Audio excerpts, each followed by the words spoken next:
Hello दोस्तों, क्या हाल चाल। मैं हूं अरविंद और आप देख रहे हैं वेब ज्ञान। हम क्लास 9th के मैथमेटिक्स का फर्स्ट चैप्टर नंबर सिस्टम के बारे में डिस्कशन कर रहे थे, जिसमें हमने एक्सरसाइज 1.1 के बारे में डिस्कशन कर लिया। आज जो है इस लेक्चर में हम एक्सरसाइज 1.2 के बारे में डिस्कशन करेंगे। इसमें क्वेश्चन दिया गया है, नीचे दिए गए कथन सत्य हैं या असत्य हैं, कारण के साथ अपने उत्तर दीजिए। तो हम इसमें ए पॉइंट पढ़ेंगे कि प्रत्येक अपरिमेय संख्या एक वास्तविक संख्या होती है। हाँ, ये कथन जो है सत्य है, क्योंकि वास्तविक संख्या में जो है अपरिमेय संख्या आती है। तो ये कथन सत्य है, ये कथन सत्य है क्योंकि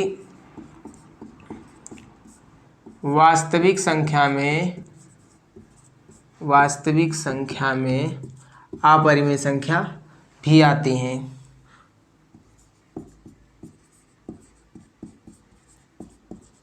अपरिमेय संख्या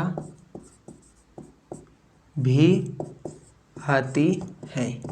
तो ये जो है पहला एक पॉइंट हो गया। दूसरा पॉइंट देखते हैं कि संख्या रेखा का प्रत्येक बिंदु √m के रूप में होता है, जहाँ m एक प्राकृतिक संख्या है। क्या संख्या रेखा पर जो भी प्रत्येक बिंदु दिखाया गया होता है वो √m के रूप में होता है? नहीं, ये भी कथन क्या है? असत्य है। क्यों असत्य है?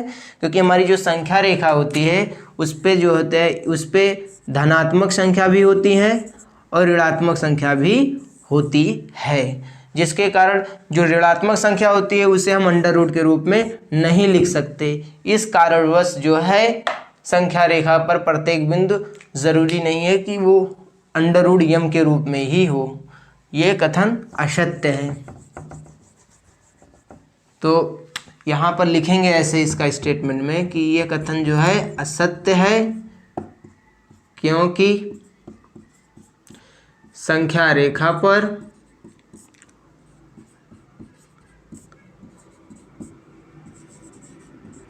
धनात्मक संख्या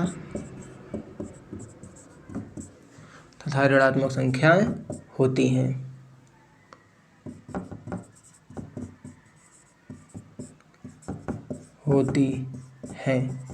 और प्रत्येक बिंदु जो है संख्या रेखा का प्रत्येक बिंदु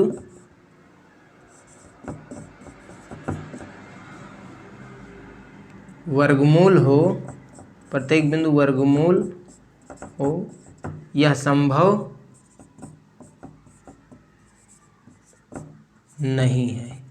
इसका ये हम स्टेटमेंट देंगे। अगला सी पॉइंट पढ़ते हैं। इसमें कहता है कि प्रत्येक वास्तविक संख्या एक अपरिमेय संख्या होती है। नहीं, ये भी स्टेटमेंट गलत है। क्यों? क्योंकि वास्तविक संख्या में परिमेय संख्या भी आती हैं। पूरा वास्तविक संख्या अपरिमेय नहीं होती है, वह उसमें भाज्य भी आता है, अभाज्य भी आता है। जो भी वास्तविक संख्या में जितनी भी संख्याएं आती हैं उसमें एक सेक्शन है अपरिमेय। तो वो अपरिमेय जो है उसमें अपरिमेय आता है। ये पूछ रहा है कि प्रत्येक वास्तविक संख्या क्या अपरिमेय है? नहीं, ऐसा नहीं। ये कथन जो है गलत है, असत्य है। ये कथन असत्य है क्योंकि वास्तविक संख्या में जो है परिमेय संख्या भी वास्तविक संख्या में परिमेय संख्या भी आती हैं। परिमेय संख्या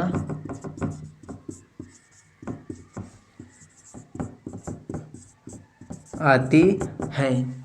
तो इस तरीके से हमने पहले क्वेश्चन को देखा। अब हम दूसरे क्वेश्चन को देखते हैं। क्या सभी धनात्मक पूर्णांकों के वर्गमूल अपरिमेय होते हैं? यदि नहीं, तो आप एक ऐसी संख्या की वर्गमूल का उदाहरण दीजिए जो कि एक परिमेय हो। तो ये कथन जो है, ये स्टेटमेंट कह रहा है कि यदि ऐसा नहीं है कि सभी धनात्मक पूर्णांकों का वर्गमूल जो है अपरिमेय नहीं होते हैं, तो एक ऐसी संख्या का उदाहरण दीजिए जो कि एक परिमेय हो। तो हाँ, बिल्कुल उदाहरण ले लीजिए। जैसे √4 क्या है? एक धनात्मक पूर्णांक है। लेकिन जब इसको √ के अंदर रखते हैं तो क्या है, उसका वर्गमूल लेते हैं तो क्या मिलता है? मुझे 2 मिलता है, जो कि एक परिमेय संख्या है। और इसका उदाहरण √9 जिसका वर्गमूल होता है 3, जो क्या है, एक परिमेय संख्या है। इसी तरीके से √16 ले लें, ये भी क्या है, परिमेय संख्या है, तो इसका वर्गमूल। तो यही सब इसके उदाहरण हैं। तो इसके स्टेटमेंट में कैसे लिखेंगे कि यह कथन जो है सत्य नहीं, असत्य है, या लिखेंगे नहीं क्यों? क्योंकि सभी धनात्मक पूर्णांक जो हैं, सभी धनात्मक पूर्णांक जो होते हैं, पूर्णांकों के वर्गमूल अपरिमेय नहीं होते हैं। तो इस तरीके से हमने, और इसका उदाहरण आप दे सकते हैं ऐसे, ये लिख सकते हैं 9 लिख सकते हैं कि ये सब क्या है, परिमेय संख्या है। तो इस तरीके से हमने दूसरे क्वेश्चन को देख लिया। अब जो है नेक्स्ट क्वेश्चन देखते हैं, क्वेश्चन नंबर 3 को देखते हैं। तो हम क्वेश्चन नंबर 3 को देखते हैं। दिखाइए कि संख्या रेखा पर √5 को किस प्रकार निरूपित किया जा सकता है। तो सबसे पहले हम क्या करेंगे, एक जो है स्केल की सहायता से एक रेखा ड्रॉ करेंगे और कहीं पर हम एक कट लगाएंगे जिसे हम उसको 0 वैल्यू दे देंगे, और 0 के राइट साइड पर हम 1-1 सेंटीमीटर पे जो है कट लगाएंगे, ऐसे कट लगाएंगे, और ये जो है आगे की ओर ऐसे बढ़ती जाएगी। उसी तरीके से बाएं साइड में हम भी ऐसे कट लगाएंगे, और इस तरह से जो है आगे बढ़ता जाएगा। इधर जो है 1 2 3 4 5 6 7 8 इस तरीके से ये बढ़ेगा। यहाँ पर -1 -2 -3 -4 -5 -6 इस तरीके से बढ़ेगा। अब जो है हम √5 को हमें जो है रिप्रेजेंट करना है, इसी पर लाके ड्रॉ करना है, दिखाना है। तो सबसे पहले हम क्या करेंगे, 0 से राइट साइड जो है 2 यूनिट आगे की ओर बढ़ेंगे। यहाँ पर 2 यूनिट आगे एक रेखा खींचेंगे पटरी की सहायता से, और उस पर हम चांद की सहायता से क्या करेंगे, 1 सेंटीमीटर इस पर लंबवत एक रेखा खींचेंगे 90 अंश, बिल्कुल इन दोनों रेखाओं के बीच 90 अंश बनना चाहिए। और इस पॉइंट को हम A नाम दे देंगे, इस पॉइंट को जो है हम B नाम दे देंगे, और इन दोनों जो पॉइंट को हम क्या करेंगे, मिला देंगे।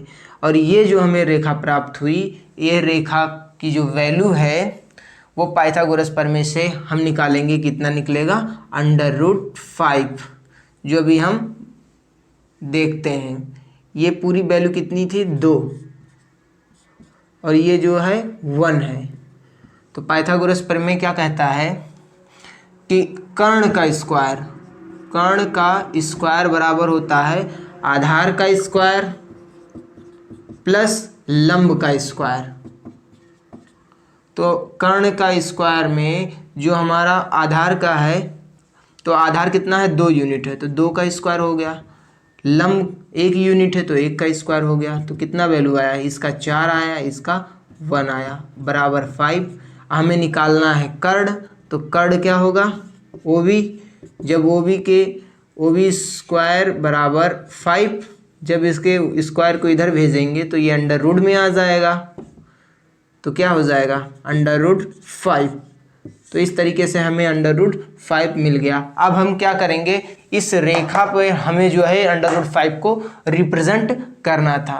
तो हम क्या करेंगे, एक कंपास लेंगे और उसमें पेंसिल लगाएंगे और यहाँ पर ऐसे रखेंगे, और क्या करेंगे, यहाँ पर ऐसे रख के ऐसे एक आर्क लगाएंगे इस नंबर लाइन पे, और जहाँ ये आर्क कट करती है ये रेखा, वहाँ पॉइंट D मान लेंगे।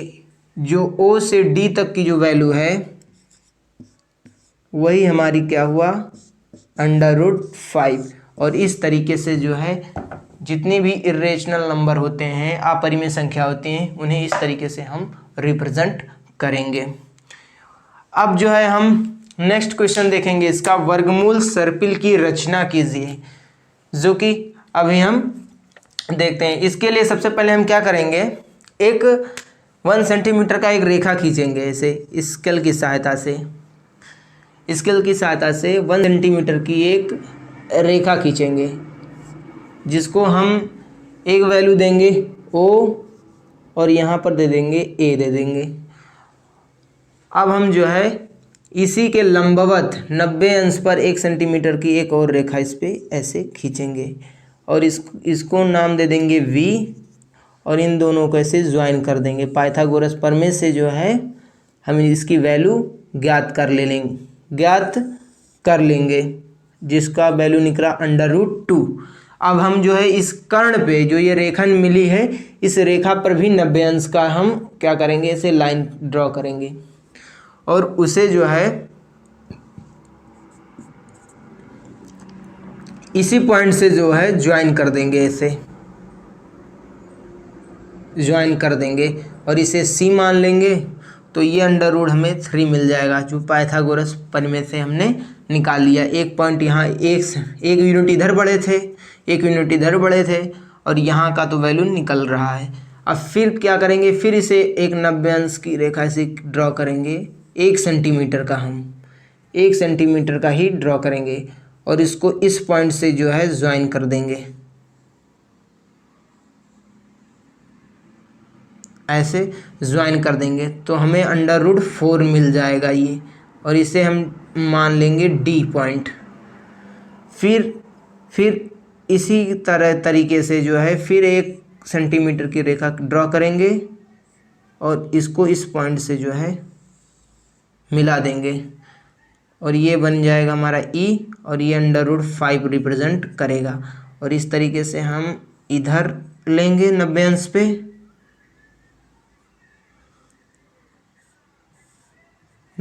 पे, इधर लेंगे और क्या करेंगे, 1 सेंटीमीटर आगे लेंगे और इस पॉइंट को इस तरीके से जो है ज्वाइन कर देंगे और ये √6 बना हमारा और ये F बना। और इसी तरीके से आगे और बढ़ेंगे, ऐसे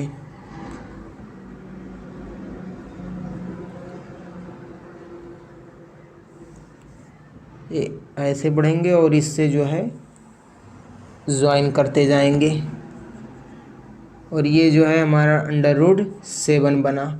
और इस तरीके से फिर इधर जो है 1 सेंटीमीटर खींचेंगे ऐसा और फिर इधर ऐसे ज्वाइन करते जाएंगे तो ये बन गया FGH बना और इधर √8 बना और इधर ऐसे ज्वाइन करेंगे और इस तरीके से ज्वाइन कर देंगे तो √9 बना और इस तरीके से जोड़ेंगे तो √10 बना और इस तरीके से जोड़ेंगे तो √ जो है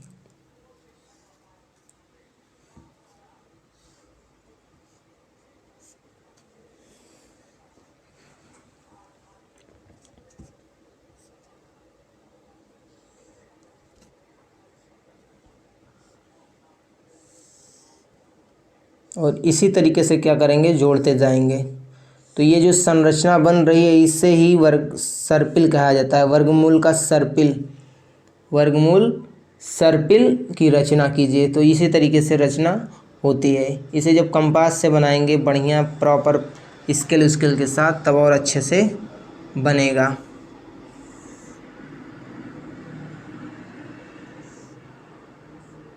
यही जो स्ट्रक्चर बना है यही वर्गमूल सर्पिल है। तो हम अभी फ्री हैंड से ड्रॉ किए हैं तो कुछ ठीक नहीं बना है, लेकिन जब आप स्केल से और कंपास लेकर जब अच्छे से बनाएंगे तब बहुत अच्छा बनेगा वर्गमूल सर्पिल। तो ये था एक्सरसाइज 1.2। आई होप एक्सरसाइज 1 आप लोगों को समझ में आया होगा। यदि समझ में आएगा तो वीडियो को लाइक कीजिएगा और धन्यवाद।